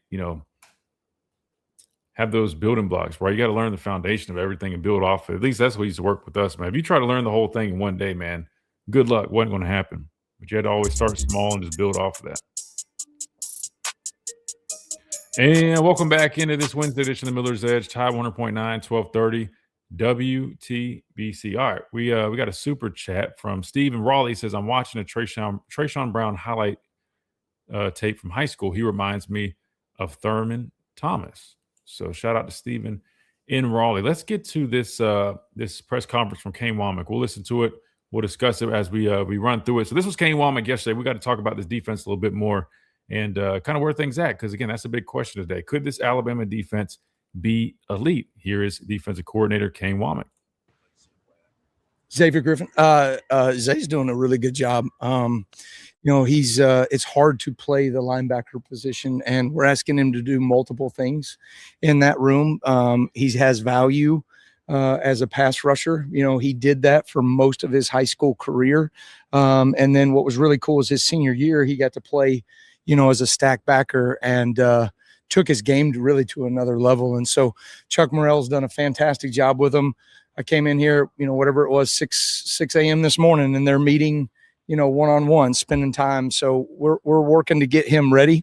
I think he's going to have a role for us this year. He's doing a really nice job.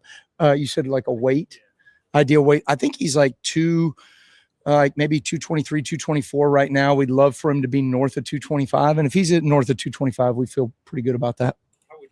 So, of course, Xavier Griffin, man, we talked a little bit about that earlier. The guy that they're going to try to get on the field this year, and it makes sense why. I mean, they recruit him as that kind of Jahad Campbell type, player. He's a guy that they're really looking forward to in terms of his ability to get after the quarterback, play as a stack backer. He can kind of do it all. He's a Swiss Army knife. And so you hear him, man. He's meeting at 6 in the morning, right, trying to do what he can to get up to speed and learn everything, because he's got a big load, and that's not easy, right? Learning so many different positions. But I'm really excited to watch him this season and see kind of what they come up with. I definitely think he can help get after the quarterback and generate some pressure, but I still wouldn't rule him out, and maybe getting some opportunities off the ball as well. You just never know. I think it depends on his comfort level, which it's hard to learn inside backer, especially at this level. So I would probably say you see him a little bit more off the edge, passing situations probably earlier first.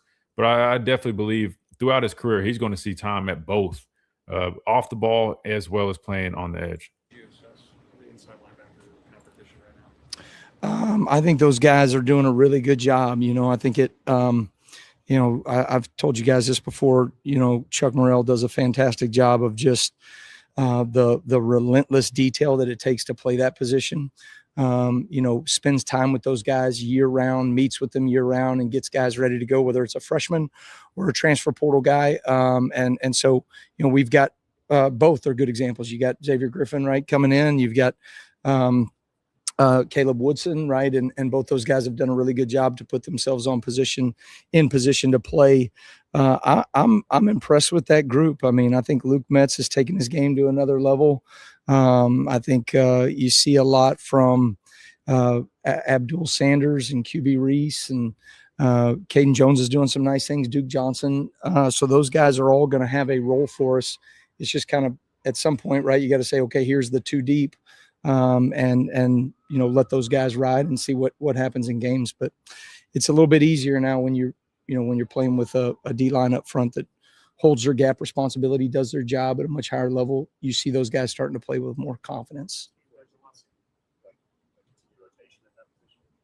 We always rotate a little bit. I would love to have, I think once you get going, right, you kind of have 4 main guys that you see mainly in the rotation, and then some auxiliary positions that you may see from a couple of guys as well mixed in there. But typically we've always had 3 or 4 main backers that to begin the season are going to take the majority of the snaps. What do you think? What can you tell us about Steve Bolabumwa? What? on the defensive line, like his progress? Steve?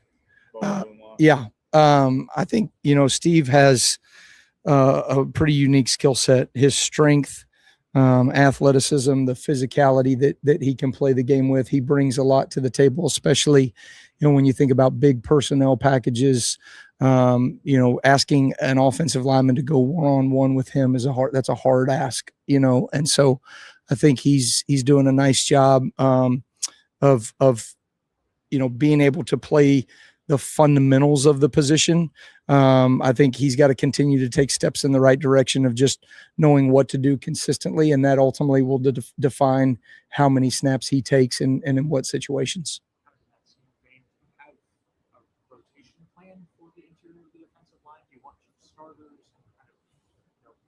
What does that look like in terms of the amount of We've always rotated guys in the defensive line. You want to keep guys fresh, as the game's going on, and so you gotta be mindful of rotating them early. I think we have some guys right now that we feel confident that can go in the rotation. You love to have what you would call multiple starter level players, right? That you feel like when the ones and the twos go in, there's not much of a drop off.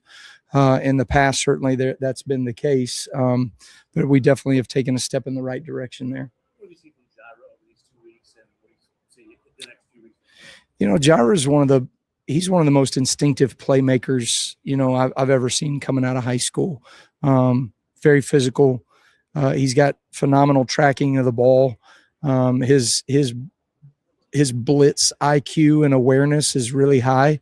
And so he can create production, out of that package as well. But really for him, it's about putting the whole thing together. Jairo's going to play for us, but how much does he play for us early in the season and in what situations, right? Those are the question marks that we've really kind of challenged him of, like, can you put everything together that we can throw you out there on any given down?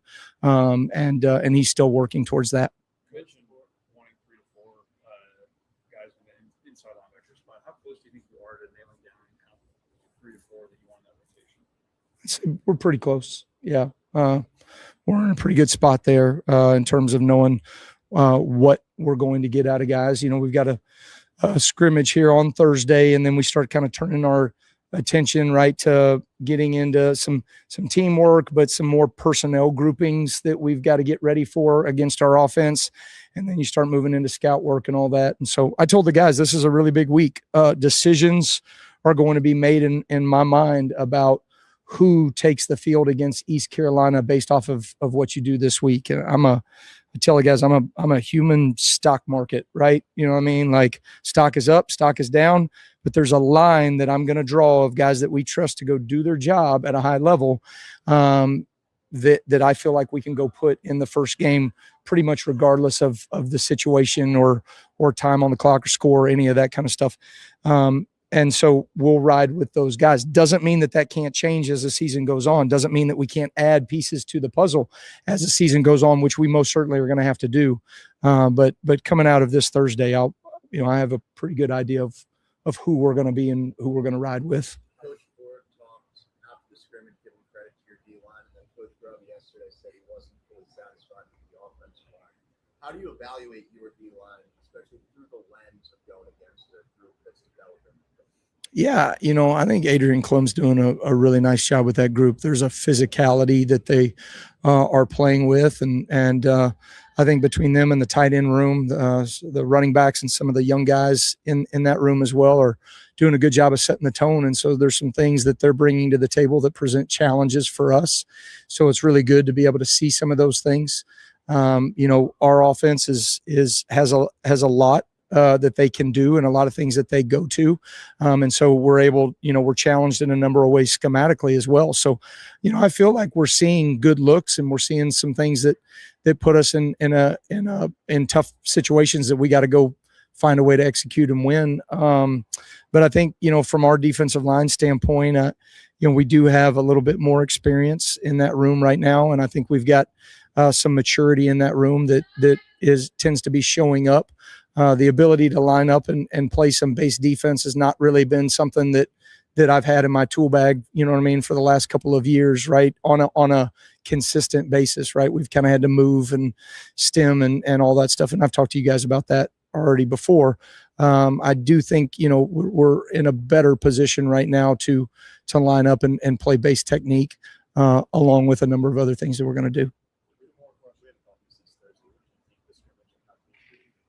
So, you know, one thing that I thought was really impressive, and the thing that I was most excited about from the scrimmage was just the energy from our sideline. We had almost a little bit of a rotation when you came off the field. If you had played multiple snaps, go to the coolers for a minute, sit down, try to lower your body temperature. Everybody else, right, you're on the juice squad. So I thought our guys did a really good job of bringing energy early. They kept it throughout the scrimmage, and even in the finish. And that was something that I think I mentioned to you guys maybe last Tuesday. We had that period at the end of practice where we didn't really do a good job of responding to adversity in a goal line period. And then we came back out and didn't address it well enough on the field.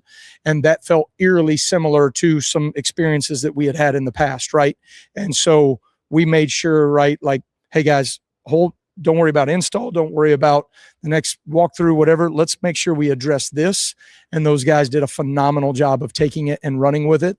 And then they've been the exact same way every day we've come out to practice. So the energy, the passion that they're creating for themselves right now, always is the marking and a making of a good defense. And to me, that's as good as it's been.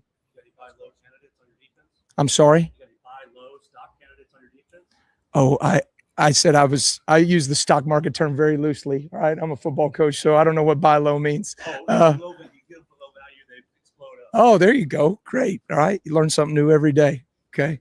I think, yes, I think we've got some guys that are doing a really good job. I mean, you know, nowadays, right, there's a certain level of value, right, that you have to play this game with, that you have to build a roster with, right? You got to play a little bit. I love the movie Moneyball. It's one of my favorite movies. And, you know, you got to play a little bit of Moneyball, right? And so you got to create value and depth with some really good pieces of the puzzle. And I think that always comes down to development. And that's the one thing that, you know, I think we do an elite job here, from our athletic director all the way down. We provide great resources. We provide great opportunities to develop. And so I think we're doing, you know, a nice job there. So there you have it. That was defensive coordinator Kane Womack addressing the media yesterday. A lot to respond to. We'll do that on the other side. But first, we have to take a timeout. When we come back, we'll do just that, get y'all's thoughts. 205-342-904 is the number of the phone lines if you guys want to get in on the action as well. You're listening to the Miller's Edge, Tide 100.9, 1230, WTBC. Quick timeout. Don't go anywhere. We'll be right back.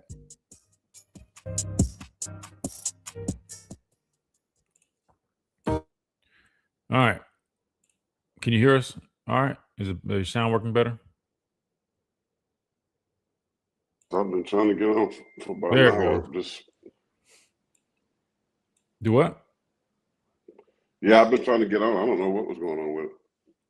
We had it's a different streaming room, basically. I don't, when I made the link for today, it ended up doing like a normally I just have like a repeat room where you just go in, you make the link, boom. But I guess on my mistake, it was my mistake. It created like a new room. So basically all the links that everybody has, they didn't work for that. So I had to send new links. That's all that was. Okay. But tomorrow, go back to tomorrow, use the original link. Don't use this link for tomorrow. Because that's only for today's show. All right. Well, also when you was trying to get what's the name, it was playing like commercials or something in my ear when it was you was trying to bring people up or whatever. I don't know if it was going over the air, but last week. Oh no. So it was there's something playing in the background. Yeah. I couldn't see it at first, but yeah, Rhea had texted me and I got it fixed. So I'll make sure there's nothing being played. Oh, I need to send Chase. Tell me something good. Bow, bow. Oh, yeah. Okay, I'll just send out a new link for tomorrow for the original one, and then we'll go like that again. That Oh, this one is just Southern United States, man. a separate one. So, Okay. what time is scrimmage tomorrow? I want to say I don't have the time, but I mean, hopefully around the same time. Or I guess it could be a little earlier. Either way, but it should be. Last week it was 11:30. They pushed it back a little bit, so I would assume probably similar. But I'll definitely I'll keep you guys posted on all that. But we'll still have our show like normal. Hopefully he can hold it down. If not, we'll have like a bunch of interviews and stuff being played. Caleb was asked a running back question. I'll just leave it there. What'd they ask him? Let's see what they asked him.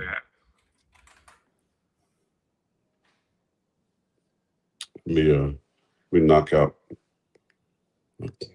We are the Dillos. We are from Northern Kentucky. Being out in a rural area, coverage is pretty hit and miss with other carriers. It's going great. You know, we in the thick of it right now. We got scrimmage tomorrow. It's been intense and it's physical every day. Been a good challenge for us. How would you describe the transition in Alabama so far? I feel like it's great. You know, Feel part of it. great. Everything's been smooth and great. What was it about this program that kind of drew For the top, so yes, sir, I have. Gotcha. How's that been? It's down the distance stuff. Much different in terms of this defense versus what you're coming from? We ran the same, 4-2-5 at my old school last year, at least. So it's kind of the same fundamentals and principles. Team overall respond to that. Preparing in that way.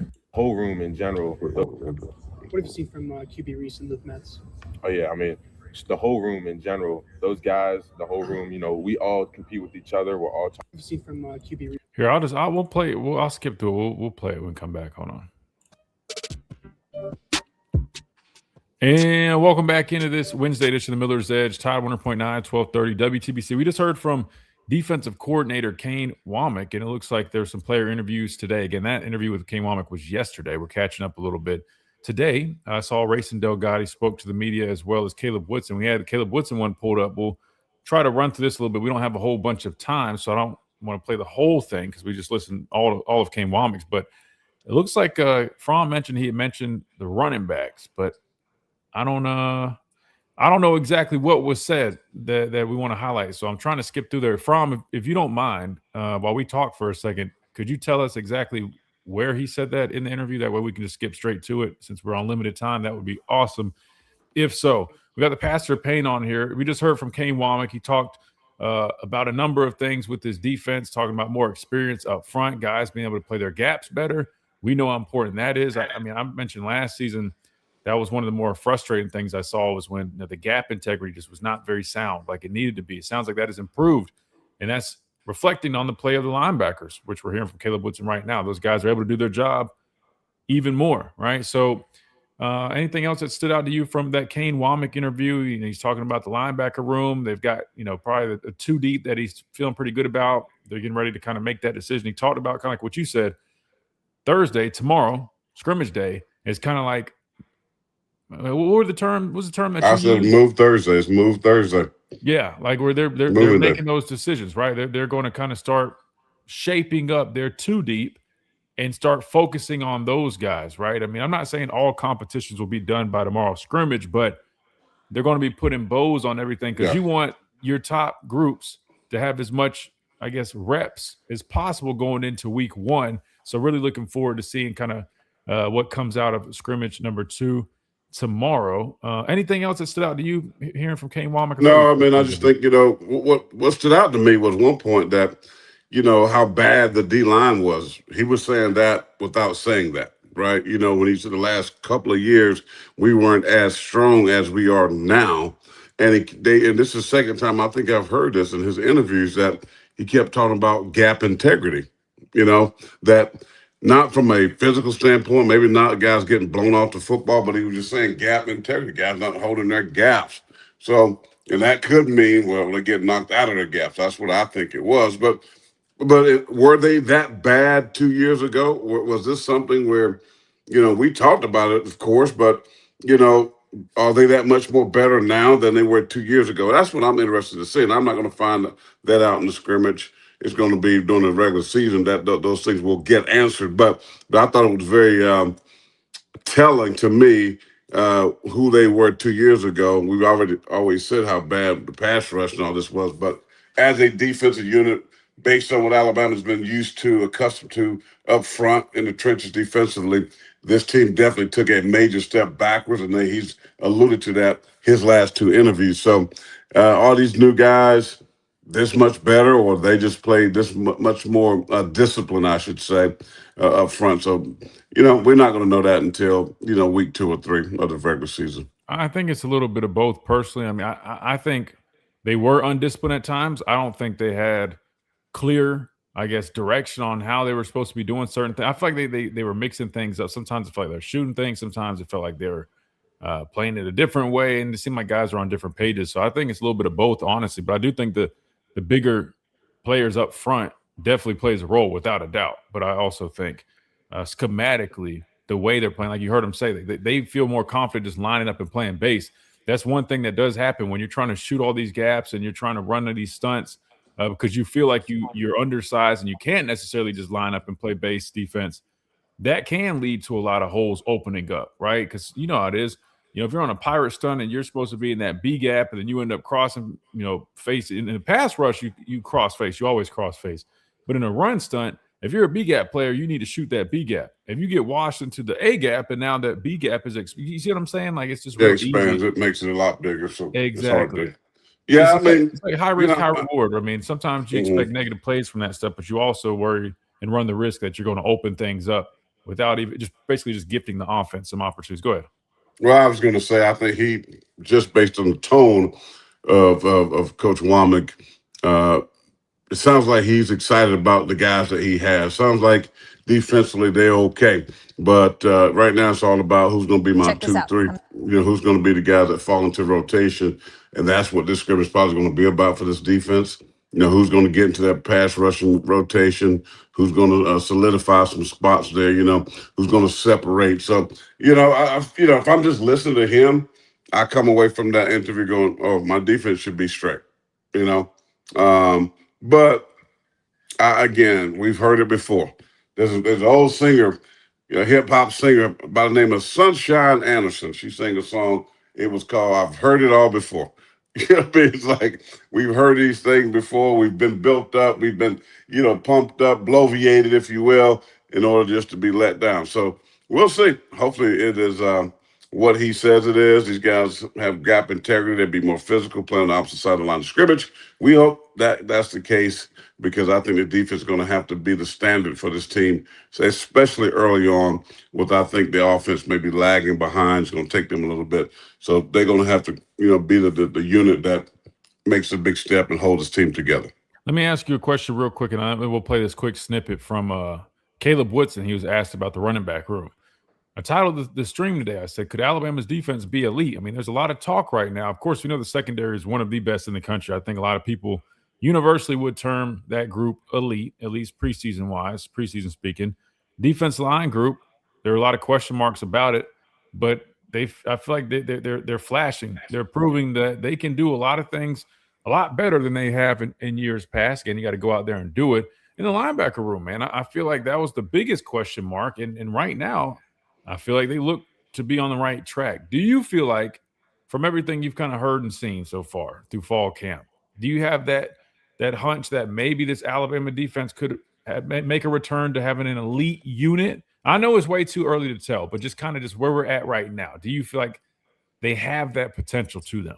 Well, I will be honestly, I want your honest opinion. I don't think elite is something I'm going to put with this Alabama defense right now, despite how good the secondary should be and has an opportunity to be. I got to see this front seven.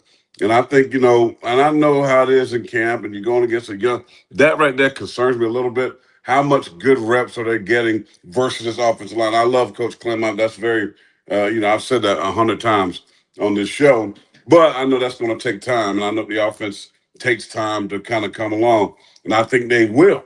Now, as far as the defense, I don't know. I hope so because, hey, man, I'm a defensive dude. I want 3 and outs. I want sacks. I want tackle for losses. I want big plays, strip sacks, fumbles on, ball on the ground, scoop and score, that type of. I want to see that.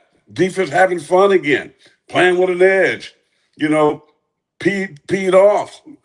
I hope we see that with Alabama, but I think it'll be unfair for me to say yes. I can't say that right now. I'm from Missouri. I say it all the time. Let me see the first game, and I promise you, we'll get on here and I'll be able to tell you exactly this guy got great potential. This guy, boom, boom, boom, because everything now is controlled to a degree. When you even talking about scrimmages, they're controlled. The offense is going to say, hey, we need to see this look from the defense. Can you play, box poach here, or we want to get this look versus a slot. But all these things are controlled, so I think you have to be extremely careful on how much judgment you put there, good or bad. So I'm going to reserve mine, but I do think the mentality is right. I like the pass rushing drills, things that we've seen. I'm confident in the secondary. I'm just not confident in the front seven. And that's where I need the most confident for me. When you talk about a defense being elite, you better be elite up front. If you're not elite up front, you can't be an elite defense. I was going to say, in my opinion, I think they have the potential to be an elite defense, which again, a lot of people throw around the word elite very loosely nowadays, but I think they have that potential. I think if they were to reach that status, I think it would require their pass rush to be much better than what it's been. Mm-hmm. And it would require, like you mentioned, those guys up front consistently stopping the run, right? To me, those are like the key things that they would have to do better, right? Get on the field on third downs, get after the quarterback better, and stopping the run more consistently. I think if they do those things, they could find themselves in that elite category. My gut tells me they finish off being a great defense. I feel like they end up being like just shy of that elite category, right? Which is really good company, Mm-hmm. right? I think it's better than what it has been. So I think they take a step, but I feel like they might be like just shy of that elite category. I could be wrong, right? Hopefully they do find themselves in elite category. It did be positive, so we'll see. Yeah. Let me not just. I didn't say that in a bad way. That's not. No. I'm just saying. In general, we need to. We're trying to be. I'm even trying to be as positive as I can. No, and I appreciate it. No, well, don't turn it on me. I'm not being negative. No, I'm just saying, like, my gut tells me, like, let's be clear now. A great defense is really good. Again, my definition of elite is probably different than a lot of people. A lot of people might just say elite, they throw in probably 10 to 15 teams. When I say elite, I'm thinking like top 3, top 5. Yeah, it's just too You know what early. I'm saying? To me, great. It's just too early to have that conversation. Listen, I'm saying 10 to 15 range, I would say is like great. Elite top 5. That's what so I'm glad you mentioned. Let me specify, because I don't want that to sound like I'm like talking down on them. Yeah. That's Well, let me tell you about real quick before we go to break. My great sponsor. Man.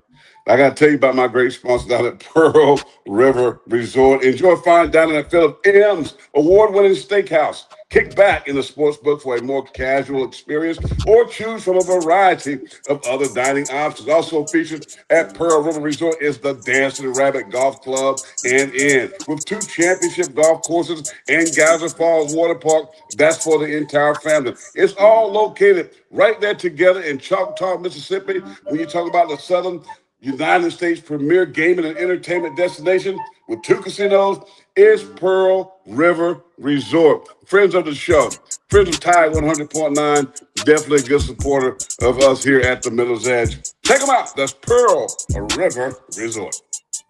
We got to hit a quick timeout. When we come back, we wrap things up on this Wednesday. It is the Miller's Edge. Tide 100.9, 1230, WTBC.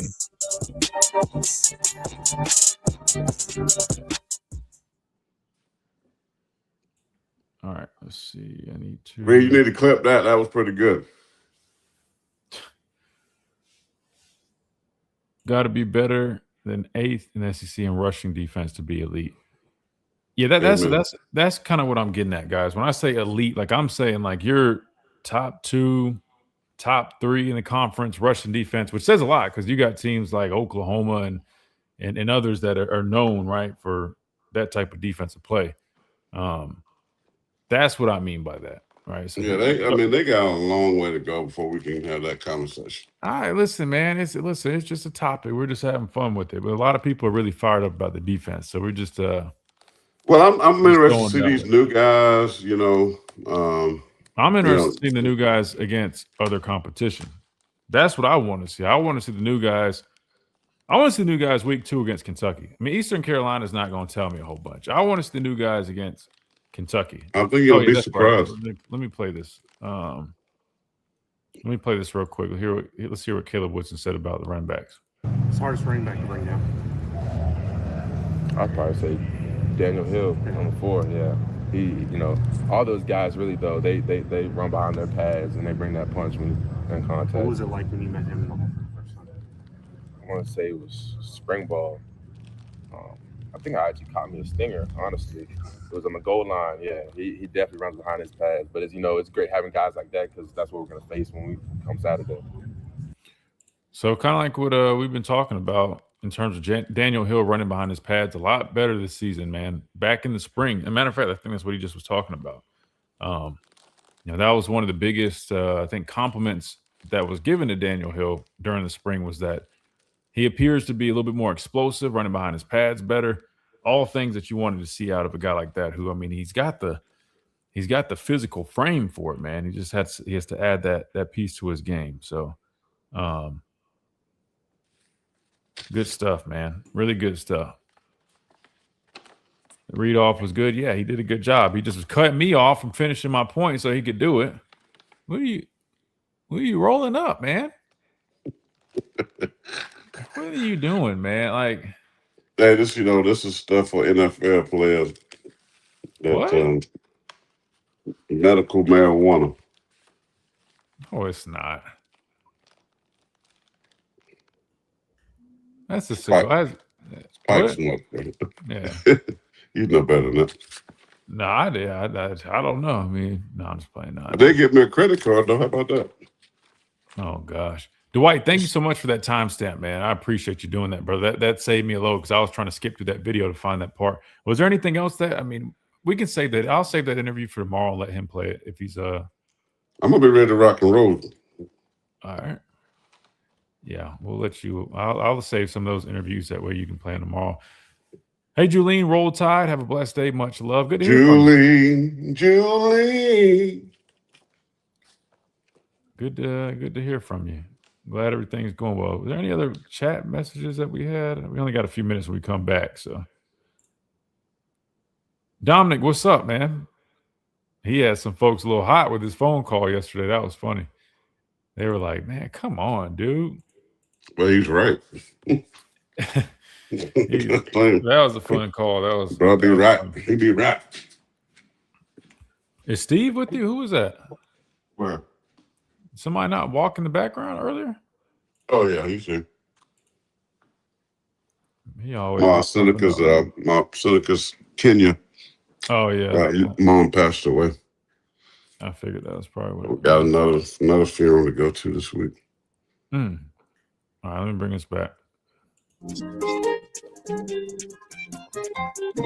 And welcome back into this Wednesday edition of the Miller's Edge. Tide 100.9, 1230 WTBC. Real quick, let me remind you about our friends over at Lamprello Law Education and Advocacy for all your representation needs. If you're in a criminal situation, right, you need somebody to represent you, do it in a first-class manner and do it affordable, right? Make sure you guys check them out. Academic misconduct, you name it, NIL, they've got you covered. Adam and his team, who joins the show tomorrow, by the way, we'll get you guys squared away. Lamprello-law.com is that website. You can go check them out today. Schedule yourself a free consultation. Find out about all those representation services, plus college, high school, graduate students, exam and test taking preparation, subject matter mastery, and all that good stuff in terms of getting you guys prepared for the next level.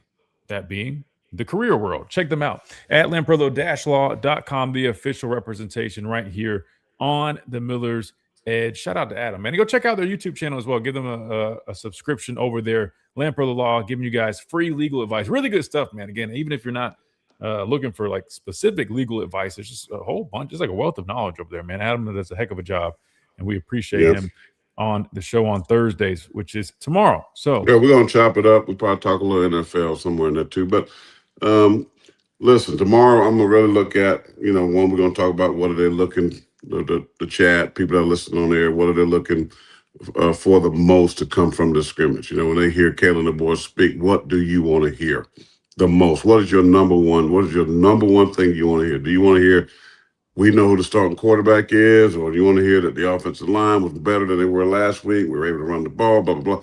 I want you to start thinking about that. What are your couple top two things that you want to see coming from moving day? That's what we're going to call it. This is it will be the moving day edition of the Miller's Edge tomorrow. I could probably go ahead and answer that. Shout out to Lisa in the chat. She says, appreciate the effort and result of another informative show. Definitely have reached elite status in your craft. I don't know. We're still working. We're still working on that. I think. I mean, at least we don't throw that word elite so loosely. You don't think we're elite on the show? Nah, we're not elite yet, but we're gonna get there. What did the great coach say? You know, we should always chase excellence and strive to be excellent or elite. Always, you got to strive to be that. 100%. But on the way, if we don't, we're gonna capture some good stuff. We're gonna capture some good stuff, which we're doing right now. 100%. Hey, real quick, R&R Cigars, since you had your pipe stuff out there, check them out. Go to that website, rnrcigars.com. Use that code Miller's Edge. Get yourself 20% off. You got the big game, third Saturday in October coming up. Go ahead and get those cigars now. Code Miller's Edge. Use that discount code. And, of course, check them out if you're ever in town, 2703 Gary Fitz Street, especially for game days, man. They got the great ambiance, wraparound porch, humidor, over 160 bourbons right there for you guys to try. Drink responsibly. Check them out today. That is R&R Cigars, the official cigar provider of Alabama football since 2014. That'll do it for us on this Wednesday edition. Big thanks to everybody hanging out with us. Read Behind the Glass, all of our listeners, Tide 100.9, the global app, all of our streaming platforms. We appreciate you guys. Go get that book too. Giants4Christ.com. Go get it. We will be back tomorrow. Scrimmage number 2 tomorrow. Pastor Payne will be taking over. We'll be checking things out. And we'll be back on Friday to talk about it right here. Tide 100.9, 1230, WTBC. You've been listening to the Miller's Edge, tackling sports daily. Did you know that 90% of the lawyers you see are here? All right, good stuff. Reed, appreciate you, brother. Peace, Reed. Oh, he must be talking to somebody else. I was like, wait. He's shaking his head, though. Yeah, he was talking. I think he's talking to somebody else. All right, good stuff. I'm at the 2, so I'm at 9:30 to 9:30 is 12. 12:30 is 15. 1:30 is 16. So I'm going to wait the 17 hours a day. So 2:30 I'll eat. Well, I'm going to probably jump off of here because I got a million things I got to do. I got to call my agent back. I got to talk to my guy, Michael, man. I haven't talked to him in a while. I need to call him back. Is still working? The AC in this house is probably got to replace this system. Worst timing for all this stuff. So got to handle all that. And then, yeah. So it's all good, man. All good. Hopefully we can put some fans up in there, some church funeral fans. Brother, we need something. It's too hot to be having issues like that, man. And the problem is, like, I'm gonna have to the flooring around it. I got to fix before I do replace the HVAC. So I'm, boys, I ain't gonna lie. You got to do something that air conditioner. It's been on this last leg for a long time. Nah, well, I don't think it's that. I think it's just like a lot of other units. When it's 96 degrees outside, it's hard to keep up. And when it's a little bit older, I'll put you in touch with my buddy. That's what he does. He'll tell you the most efficient, cheapest way to get the best AC. That's what he does. He hangs at a cigar shop. Well, hopefully, hopefully be able to have some conversation with some of the folks in town, man. Work out a little bit of a deal. See if we can help advertise. But he have to travel too far to do it. But to your point though about what people want to see tomorrow, I can give you a heads up. Ryan Grubb already talked about making the decision sooner rather than later. Quarterback battle is going to be probably the trending topic for sure. Offensive line, probably a second one. Running back room, I would say, is going to be big, given A.K. Deere's hurt. At least those are the things I'm definitely going to be paying attention to. Then defensively, I want to keep seeing these guys, getting after the quarterback who kind of emerges in that sense. And really, I think those 4 things are my biggest pieces. Yeah. So I'm sure you'll get asked about all of those. So I don't know. Maybe we're gonna have it rolling. We're gonna have it rolling. So we got Adam at 12 your time. Just Adam. Brandon came on today, so it'll be just Adam. But you can, if you want to line somebody else up, feel free. You can get somebody else. Yeah, I mean, you're welcome to get some. All right, I can try to find somebody if you want. I got it. 10-4. Well, all right, chat. We appreciate you guys. If you haven't been, hit that like button on the way out. If you guys are new, subscribe. Let's get to sit down a new thing. Yeah, I'll do that. I'll go ahead and do that right when I get off of here.